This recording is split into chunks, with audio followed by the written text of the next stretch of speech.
আমরা কিন্তু পৌঁছে গেছি মোটামুটি কাছাকাছি উপানন্দের। আর ওই দিকটায় দেখো সাদা জলে জল, ওই পাশে কি আছে ভগবান জানে। এত বড় একটা নদ, ব্রহ্মপুত্র নদ, তার মধ্যে সবাই বলে হর হর শম্ভু। জলের দেখো কি স্পিড, ভাবতে কেমন লাগে না? চারিদিকে জল, মাঝখানে একটা আইল্যান্ড, তার মধ্যে এত গাছগাছাড়া, আর কি সুন্দর সিঁড়ি করে এসে করে মানে মন্দির, মানে ঠাকুর কত কত জায়গায় বিরাজ করে, তাই না? এই হলো মেন গেট, এখান দিয়েই আমরা যাব। আর সবার আগে এখানে একটু জল মাথায় ছোঁয়াবো এখান থেকে। এই যে সিঁড়ি দেখছো, এই সিঁড়ি দিয়েই কিন্তু উপরে যেতে হবে। একটা সিঁড়ি পার করে কিন্তু চলে এসেছি। আর এখানে এই যে জুতা তুলাম, আর এখানে পুজোর সব সামগ্রী নিবারণ নিচ্ছে।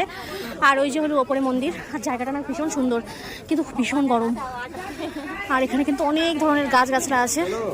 তো চলো ভেতরে যাওয়া যাক।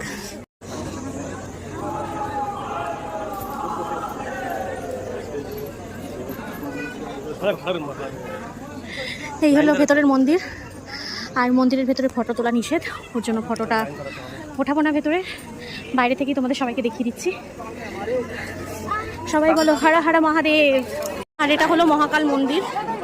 এই দেখো ভেতরে বাবা মহাদেব কিন্তু ওখানে পুজো নিচ্ছে। মহাকাল মন্দির এটা।